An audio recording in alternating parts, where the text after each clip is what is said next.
Hello friends, welcome to Ganga gopis world. ఈ వీడియోలో give away winner ఎవరో చివర్లో చెప్తాను. వీడియోని ఎండ్ వరకు చూడండి. దానికంటే ముందు ఓ మంచి డిజైన్ చూపిస్తాను, చూసేయండి. అండ్ ఈ డిజైన్లో నేను యూస్ చేస్తున్న అన్ని మెటీరియల్స్ మన దగ్గర అవైలబుల్లో ఉన్నాయి. కావాలి అనుకునే వాళ్ళు స్క్రీన్ మీద ఉన్న వాట్సాప్ నెంబర్కి మెసేజ్ చేయండి. వీడియో చూసుకుంటూ ఓ మంచి స్టోరీ చెప్పుకుందాం రండి. వ్యాస భగవానుడు మహాభారతాన్ని చెబుతుంటే దాన్ని వినాయకుడు రాశాడని మనందరికీ తెలిసిందే. అయితే వినాయకుడు మహాభారతాన్ని ఎక్కడ రాశాడో మీకు తెలుసా?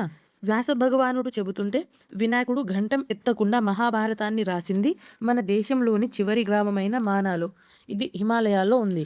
జయకావ్యం అనే మహాభారతాన్ని వినాయకుడు రాస్తుంటే పక్కనే ప్రవహిస్తున్న సరస్వతి నది తన పరుగులు, ఉరుకుల శబ్దాల వల్ల ఇబ్బంది కలగకూడదని మౌనంగా ప్రవహించిందట. ఈ అద్భుతాన్ని ఇప్పుడు కూడా బద్రీనాథ్ యాత్రకు వెళ్ళిన వారు చూడొచ్చు.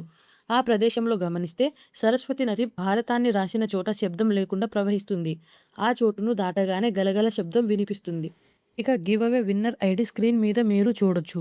యూట్యూబ్ నుంచి మాత్రమే ఒక సిస్టర్ ఎగ్జాక్ట్‌గా 140 గ్రామ్స్ అని కామెంట్ చేశారు. సో, నేను ఈ సిస్టర్‌కి ఏం పంపిస్తాననేది నెక్స్ట్ వీడియోలో చూద్దాం. ఇంతటితో ఈ గివ్ అవే ఎండ్ అయిపోయింది. నెక్స్ట్ గివ్ అవే కోసం వెయిట్ చేయండి. ఫైనల్‌గా ఈ డిజైన్ ఎలా అనిపించిందో కామెంట్‌లో చెప్పండి.